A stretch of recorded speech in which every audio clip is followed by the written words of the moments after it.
Hi, ladies. How are you? Good, Very thanks, good, Dee. Dee. Great to see you both and welcome everybody who's watching along at home or in your office or wherever you might be. We're here today with Nicole Jacobs and Carla Fetter from Jellis Craig.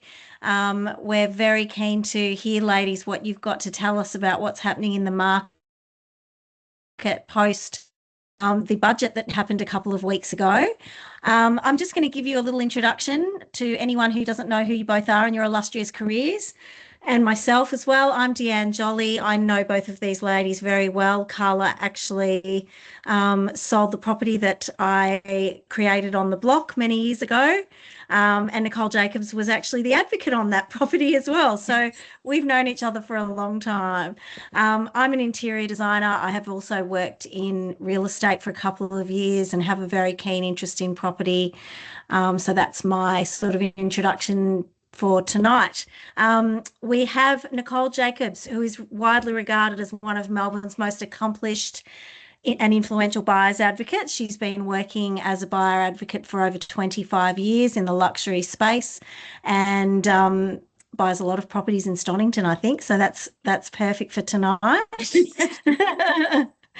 Carla Fetter is the director at Jellis Craig Stonnington. So obviously you've got your finger on the pulse very much of what's happening in Stonnington with property. You also have been working in that space for about 20 years. You look far too young to have been doing that, Carla, but that's amazing. Yeah, you didn't say that to me, Dee. I'm sorry. You I was going too. to say after we could have another webinar about my skincare routine. I would love that. Yes, please. You still look the same as you did 10 years ago when I first met you. So Thank you. you're doing something very, very right. So should we kick it off, ladies? I think we just wanted to, as I touched on, we're 4 weeks post budget. So let's unpack a little bit the market for both homeowners and investors and get your thoughts on where things have landed. Nicole, Okay. I think we'll Yes, I'll start with start it you. off. Yeah, look, thanks, Dee. I'm going to talk a little bit about look, tax is really only one part of the equation for a lot of investors. So post-budget, the night after, our clear, message was don't panic, because there's no need to panic if tax is only one vehicle for your investment. We truly believe, and I'm sure that Carla believes this too, it's about getting really good properties, so blue chip stock that's going to grow.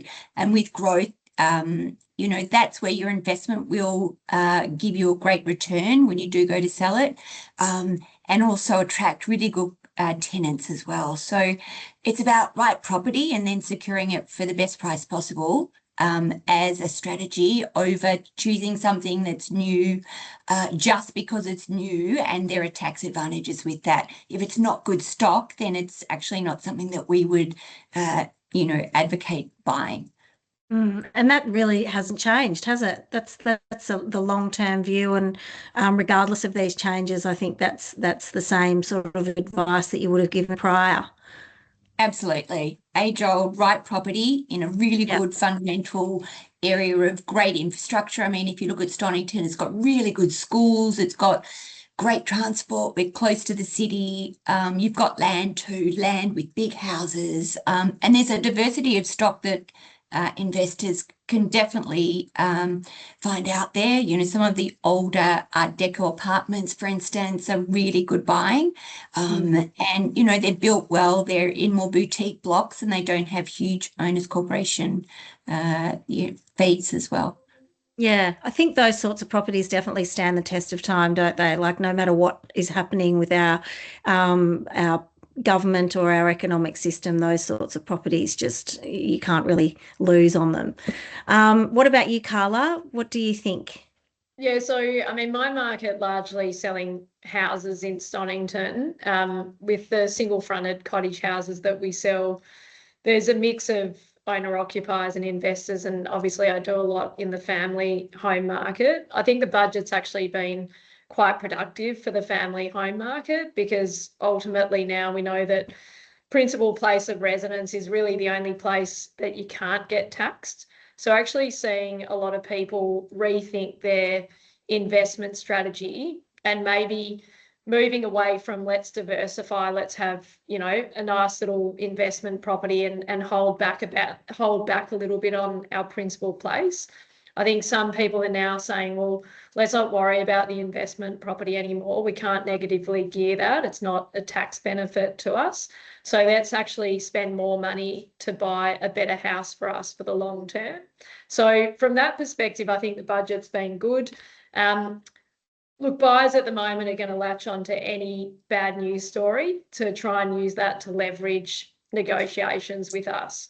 So, you know, like anything, when there is a change coming, buyers, you know, it does, I guess, have a bearing on sentiment, but it's our job to build the confidence back into the buying market and to talk about the fact that, hey, nothing significant is changing at this point in time. Yes, people are going to review what their investment strategies are.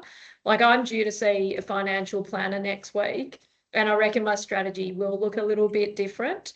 But at the end of the day, like what Nick said, blue chip real estate, and we sell mostly that in the Stonnington market, even for apartment stock all the way up to the ultra expensive homes, it's still good real estate. So it's going to hold well, in my opinion, despite the environment around us.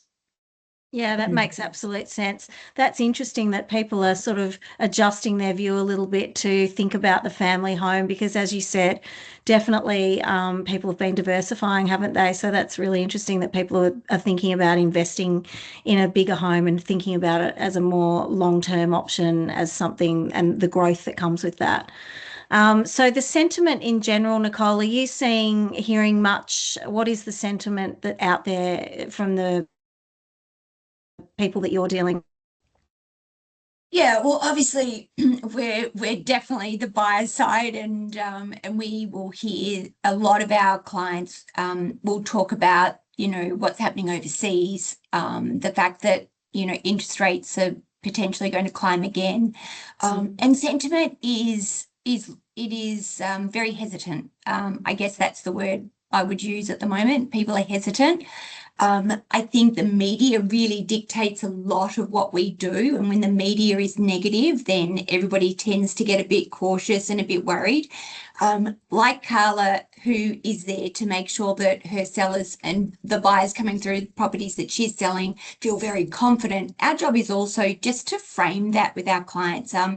It's very important that our clients are buying the right property, at every stage, whether they're buying their first home through to their upgraded high net worth beautiful properties in some of the better parts of Stonnington. However, sentiment to me is I think it's more important in a market than even high interest rates, because if sentiment is low, people tend to just sit on the fence and they're just at a stalemate. And we've found that has absolutely occurred when we're looking at trying to get stock for our clients, because sellers are just not wanting to put their homes on the market because they're worried that they won't achieve what they wanted to achieve. And buyers at the same time are also not wanting to overpay in a market like this as well. So you've got two things happening, and the cycle tends to just sort of oscillate with not a lot happening. Yeah, that makes sense. Yeah. Are you seeing some of that too? What can you say about that, Carla? Is cost of living pressures, or what are you hearing in the market? Oh, look, hearing everything. I mean, a buyer, we passed in a property a couple of months ago and it's like, oh, the market's this, the market's that. But the reality is, I said to the buyer, look, either you want to buy this property or you don't. I'm not here to listen to all the reasons that you think it's not worth what we're saying it's worth. But if you're not going to buy it, we're going to sell it to someone else. And, you know, we're being quite forthright with the buyers at the moment because they are really trying to take control of everything that's going on around them, and good on them, because if I was a buyer, I'd be doing exactly that. But the reality is, like, at the moment, anyone that's selling a house, there's motivation sitting behind it. So if you were to call me tomorrow and say, so Dee, you call me and say, Carla, I think I want to sell my house. And I'd say, Dee, are you aware of the market currently? Like, are you aware that things are not that easy? and you say, yeah, I'm aware. And then I'm going to say to you, well, what's your motivation to do this? Now, if people are going to say to me, Carla, I'm just testing the market. I hear what you're saying about price, but I want 10% more. I'm not going to take on your business.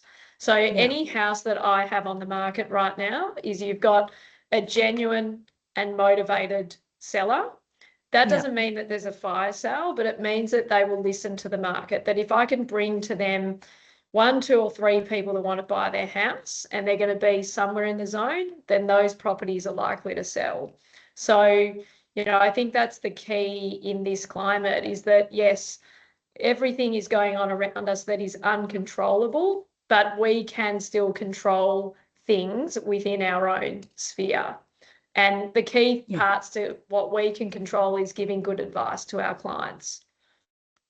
Yeah, that's good. Good advice, and obviously having realistic clients is crucial, isn't it? People that are realistic about what is happening out there and what their property is actually worth and what they can achieve. Well, I mean, so I don't sell at the upper echelon of the market with any great frequency, but I was fortunate to list a property in Armadale that's, potentially worth circa 10. We said to the vendors, knowing that they wanted more, they were hoping for something 11 to 12. And we said, look, let's go and put it out there to some advocates, to some key buyers with that budget. Let's get a sense of the sort of the mood of the market. Nicole came through it, and a number of others. And there isn't a market for it at that price. And I just sat down with the vendors. I said, this is your principal place of residence. You've owned this house for 30 years. You have not bought anything else. Like, realistically, if you want to sell your house in the next 6 months, you're going to end up with a price that you're not happy with. I said, if you don't need to sell this now, don't sell it. Let's talk about this next year. Let's revisit this conversation towards the back end of this year once we're past the election, and let's see what it's looking like then. Because I don't want, as much as that's a grand trophy home, if I take that to market now with their expectations being where they are, I'm going to be spending 2 months to then hand back the keys, and I will look like a failure in the market having not sold it. So, we have to be really strategic with our advice and not desperate around just taking on every bit of business that comes our way. Yeah, it's a longer term view at the moment, isn't it? Yeah. So what can we say about opportunities in the market for buyers? What can you see, Nicole, as, I mean, obviously there's, as we said, there's, things that are not where they were. What sorts of areas? Yeah, well, if you're a buyer, it really is, yes. Absolutely. And luckily we deal with the buyers, so it's never been a better time to buy. But again, buy well. So of course, on the flip side with Carla, having vendors that are highly motivated, it's understanding what that motivation is. It's also understanding where it does price. So at the moment, we have very serious buyers that are looking for their family home.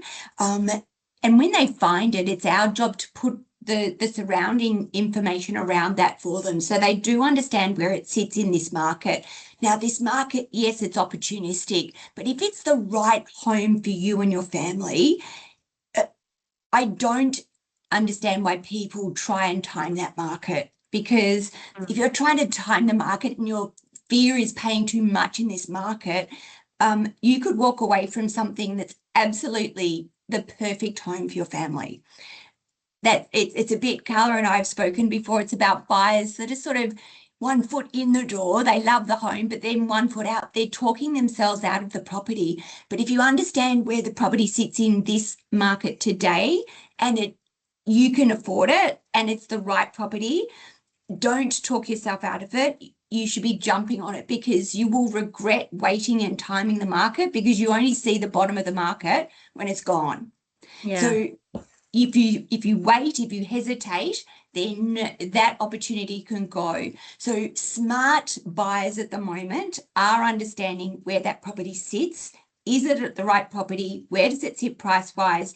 And also making sure that they can jump on something quickly. So we always say to our clients, it can take a while to find something, but when we find it, we go very quickly so that we can capitalize on what's happening at the time.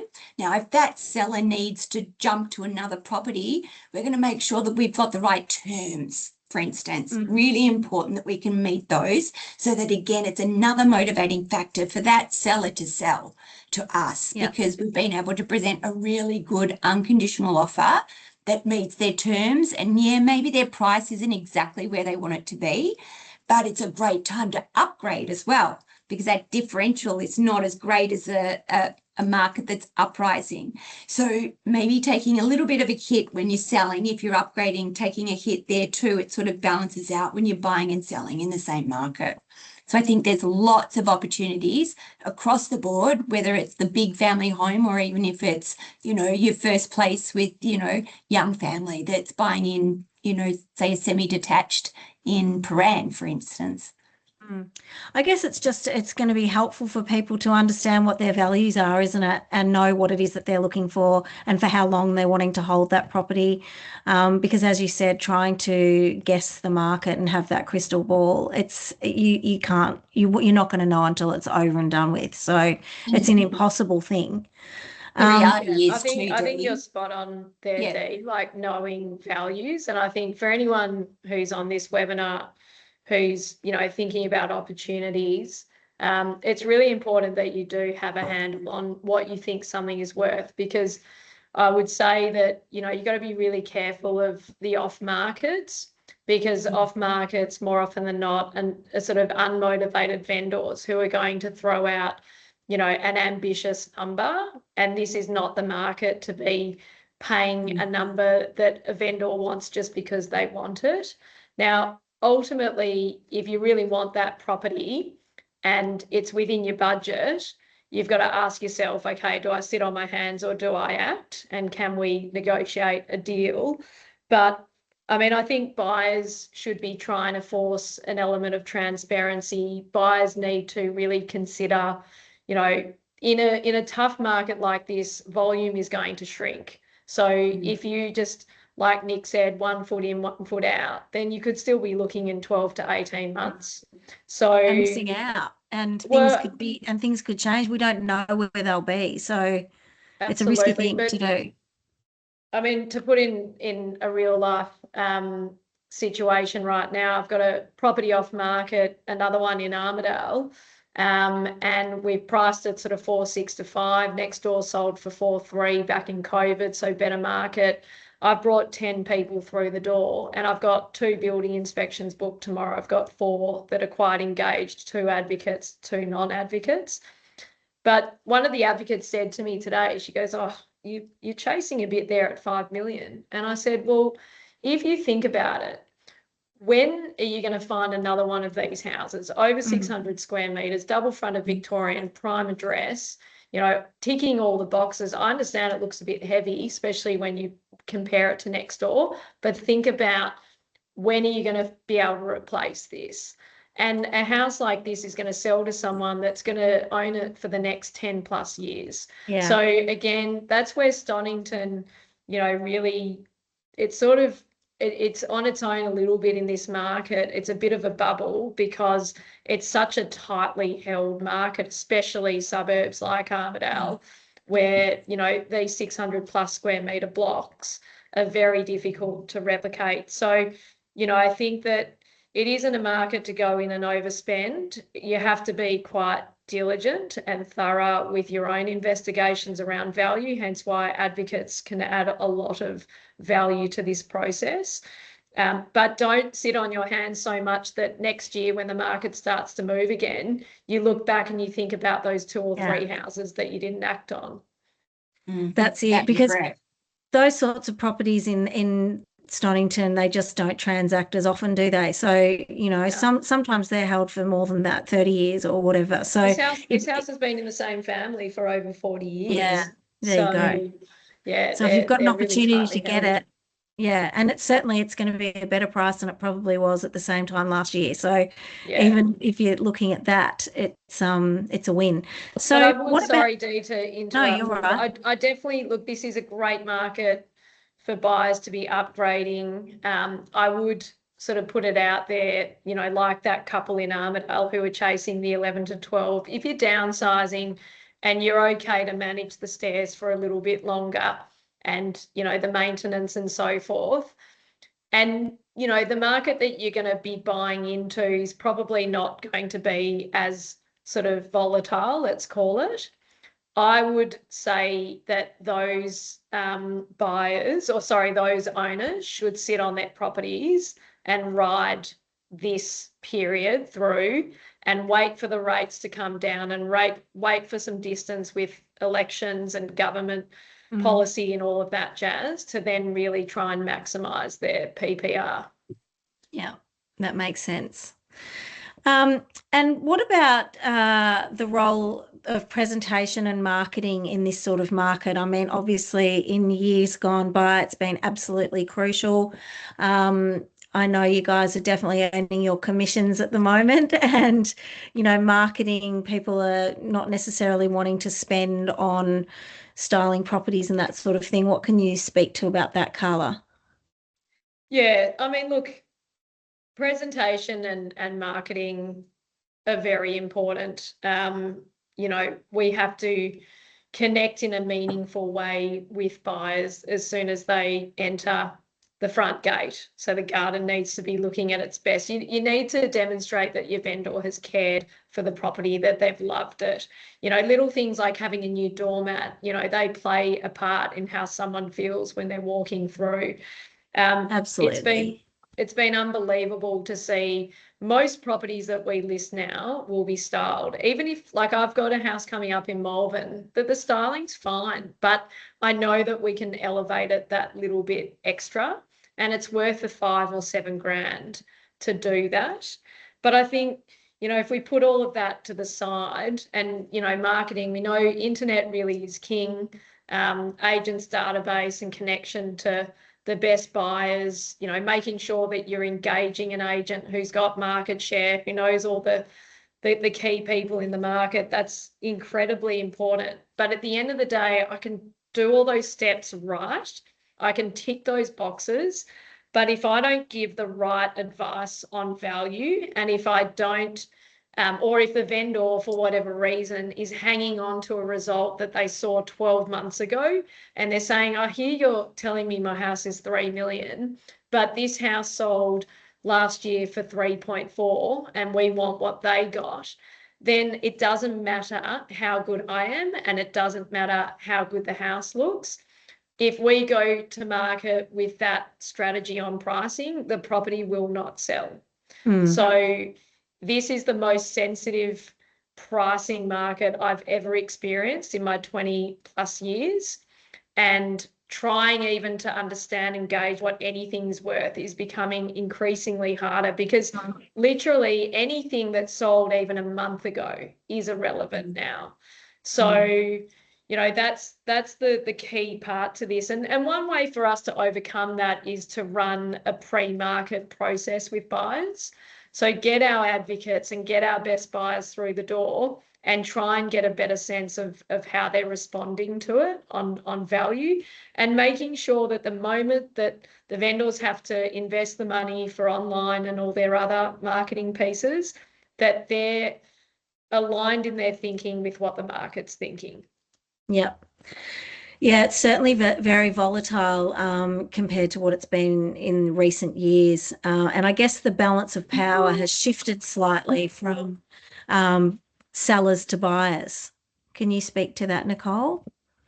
Oh, it's definitely moved to the buyer's front. And just to echo Carla's discussion around pricing, it is critical, because the wrong price can kill a campaign.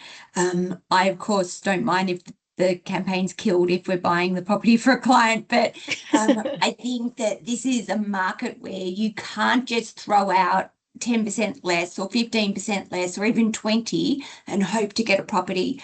Understanding that true value, and we don't tend to look at the statement of information that an agent gives, because a lot of the time we don't believe that they're as good as they could be.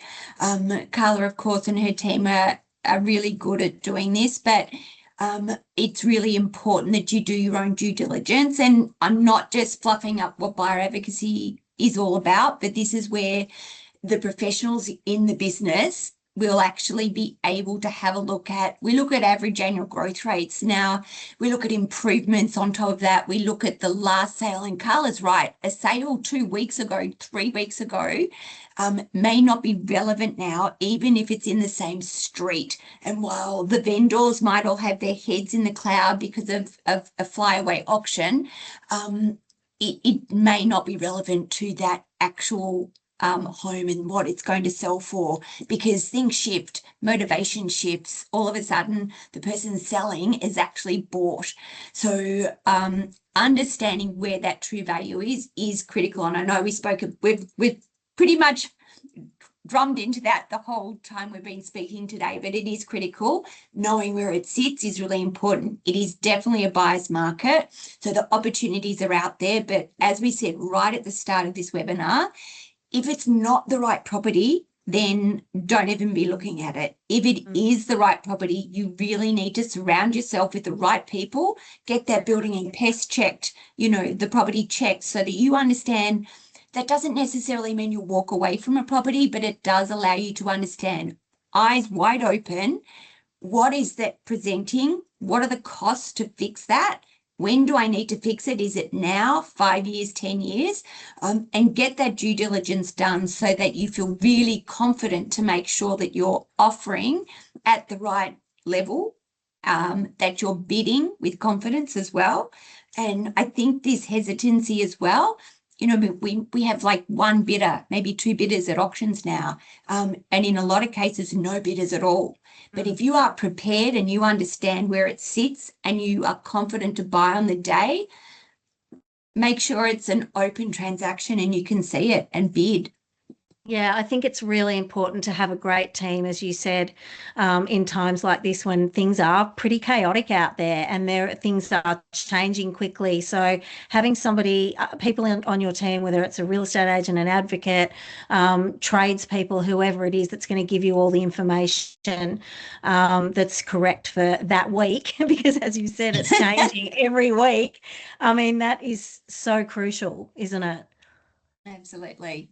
Yeah. So what can you expect for the next 6 months, do you think, in Stonnington, Carla? I know we've talked about nobody can pick the market and have a crystal ball about what's going to happen, but have you got some thoughts on that? Yeah, I mean, still after 20 odd years, hoping one day a crystal ball will magically appear so that we can start to give advice that we know is going to pay off. We've had a really up and down 6 months of volume. So, a lot of agents reported that they've had their quietest February on record. I was one of those people, but then I had my busiest March on record. And I've had one of my quieter months in May, and then June's, for some reason, a bit busy. So I think the volume piece is going to be sort of quite up and down. Interestingly, if I look at sort of what I'm pitching for at the minute and listings ahead, it does feel like August is going to be reasonably sort of healthy for volume. And I think in part, the conversations that we're having is to owners is try and get ahead of this election. A lot of my people that are coming to market are doing so with the intention of selling first to then buy. And so we might, if we're getting a lot of people in that mode in August, we might see the buyer pool slightly increase, but also motivation to buy increase. Because we know once people have sold, there's less of that sitting on their hands. And this is a market whereby, typically we in Stonnington can say to people, hey, go and buy first and then sell. Our advice is really flipped now. We're saying there is a real risk to go and buy before you have sold. So it's interesting how fickle people or the market is, in that, it was all about the war for a hot minute. Now we've forgotten about the war. It's all about the budget now. The media, it just feeds us, doesn't it? It does. But look, my sense is that it's going to be patchy for the rest of the year. We do still have rates, inflation. We've obviously got, some new policy coming in with vendors needing to disclose their reserve price a week out from the auction. That's going to be really interesting. And I think it's going to be a little bit unsettling to the market in that time, because at a guess, I think vendors are going to really inflate their reserve so that they don't feel like they've undersold their properties. And we know that anytime a vendor is too ambitious with their reserve price, that's when buyers naturally sit on their hands or they disengage altogether. So I think there's going to be a few choppy months ahead of us.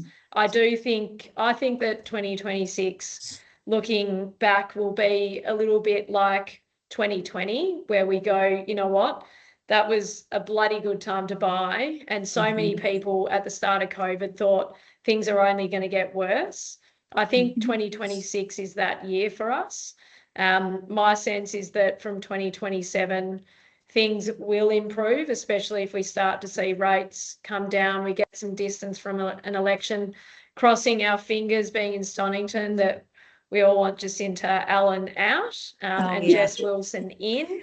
Don't know how confident I am of that result, because Stonnington's only a small little place and lots of people like Jacinta for some reason, but or they like Labor. So yeah, I'd say there'll be some really good opportunities ahead, but it's still very important to lean on advisors, real estate agents, advocates who can really sort of hold your hand and help you through sort of what you should be doing moving forward. Yeah, you took the words out of my mouth. I was just going to talk about how we bounce back after this period of uncertainty passes, with elections and budgets and, potential wars and all the things. It's like the perfect storm of everything that could impact property happening this year. What is it? Is it the year of the fire horse this year? I don't know. Maybe when that's over, things will settle down next year. So next year, you think that 2027, you're hopeful that things will settle down and start to improve in terms of prices? Yeah, look, I think what we saw last year when the market, after, from 2022 up until last year, where we were in an environment with the rates going up, as soon as we had one rate reduction, sentiment changed. It was very quick. That this tap can turn on and off very quickly. That's what buyers don't understand. So all the ones that are trying to pick the bottom of the market, good luck to you. So as soon as we get one rate reduction, if we see a change of government, that sentiment can shift literally overnight. Yeah. So look, I have to tell myself that next year will be better so that I can sleep well at night. But I do genuinely believe, Victoria is, underperforming compared to most of the other states. But at the end of the day, we look at Victoria overall, it's Melbourne's still being voted the best city to live in the world. Stonnington is one of, if not the best municipality in Melbourne. So I do remain confident that things will improve, but I don't see that improvement will happen this year. Yeah. Do you have anything to say about any of that, Nick? Yes. Well, I absolutely agree with Carla on all of that. I think we're looking as advocates, we're looking for stock. When we have this hesitancy in this cycle of people waiting to put their property on the market because of the upcoming November election, and yes, I echo, let's change government. I feel like the tightening of stock really does, for us, it's about just going through what's out there and what there is. Off-market stock, Carla, you're right, it's quite often overpriced, but everybody wants off-market, and we just have to case that with the fact that it's usually overpriced, and therefore we have to have a look at where we think it sits in the market. I think we're going to probably have quite a flat rest of the year. I hope that with the interest rates, look, we will probably have one, maybe even two interest rate increases before the end of the year, but again, we've been shocked before, so who knows?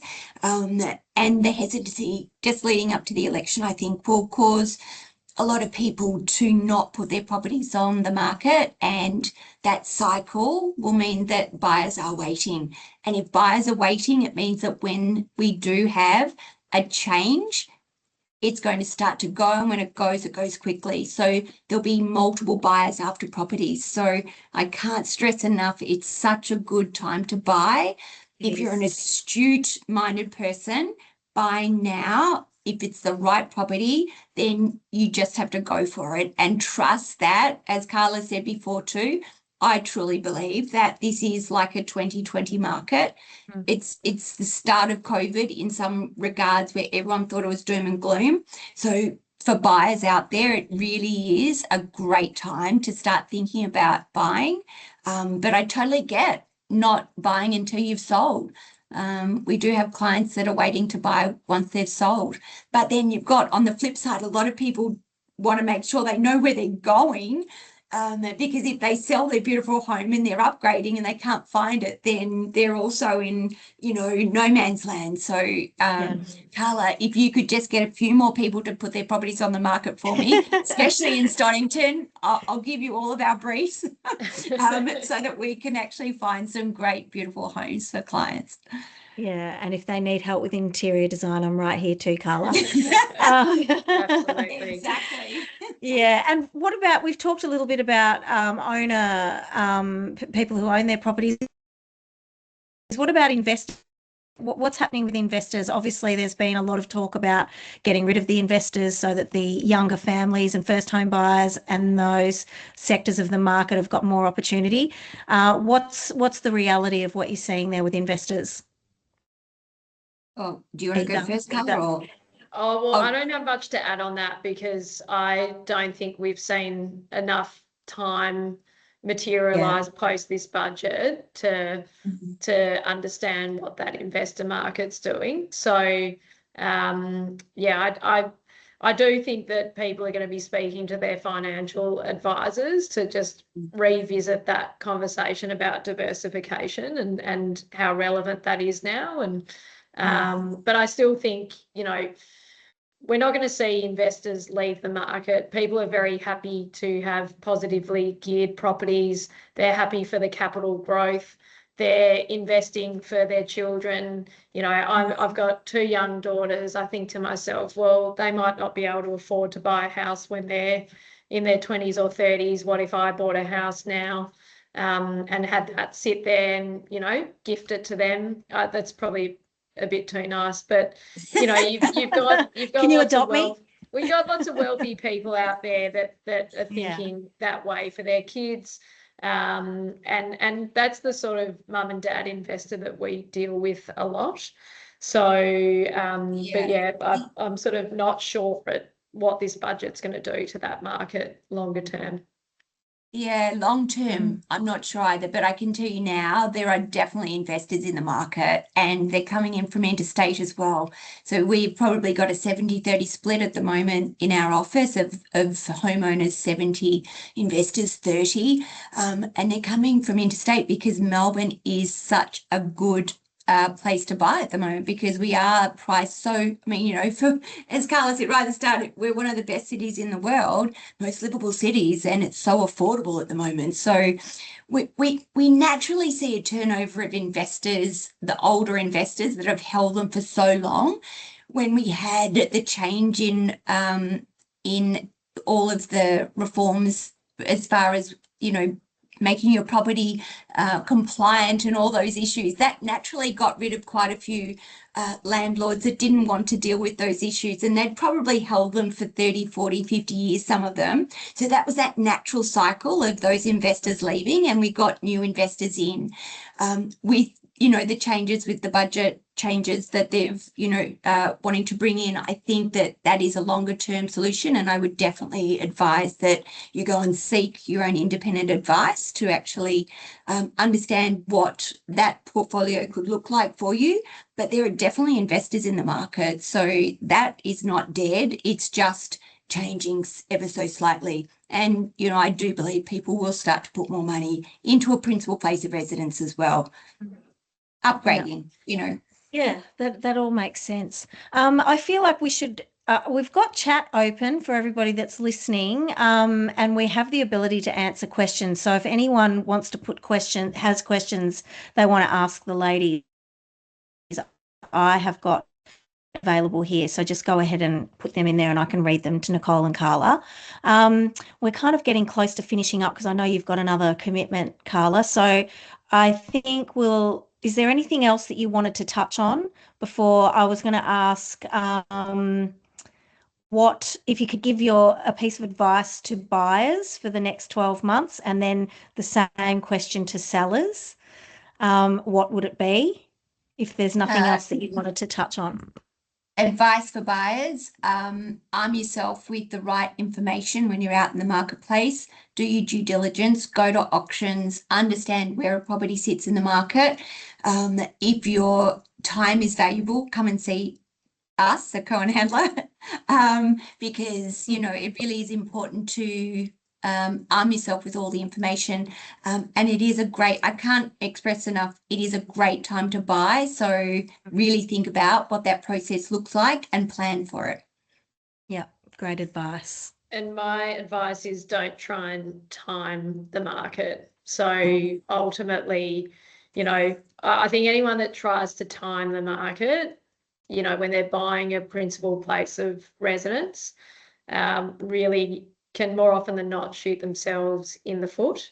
You find the right property and it's affordable to you, then that's your time to act. You sit on your hands and I guarantee that the likelihood of you regretting that decision is very high. And I think for the advice to sellers is understand what your why is. Like, why are you doing this? And be realistic. No property is immune to market conditions. Take the emotion out of it. Listen to what the market are telling you around, you know, the value side. Don't take it personally, but circle back to your why. And if you're doing this because you need if you're doing this because you need a bigger family home and, you know, your house is worth 2 million, but you want 2.2, well, ask yourself, can I still buy my next family home if I sell my house for $2 million rather than 2.2? So, Exactly. Yeah, that's my advice for buyers and sellers at the moment. Yeah, good advice for life in general, I think. What is your why? Yeah, definitely for life. It is for all different areas of life. It answers a lot of questions. So, yeah, I'm not getting any questions. I don't think anybody. I think we were very comprehensive. I was going to say you're so comprehensive. I've got nothing to say, and you've provided so much clarity in what is a very confusing time in our market. But as you said, I think Melbourne is just in a prime position for people to be investing in at the moment compared to the other states where you know, it's a good opportunity. So hopefully that continues for the people who need to get into the market. And yeah, I can say there's still no one that wants to talk to us, ladies. So that's all right. That's all right. Anybody who wants to speak to us, we're very easily found, and I'm available. sure Carla and myself would be very happy to speak. Yeah, and thank you for everyone that has taken the time to jump on this webinar. Hopefully you did take something out of it. And thank you to Dee as well for facilitating this as well. You did a great job. That's a pleasure. Thank you both for your time. Thanks, Carla. All right, no thanks worries, everyone. Thank you. See you later. Bye.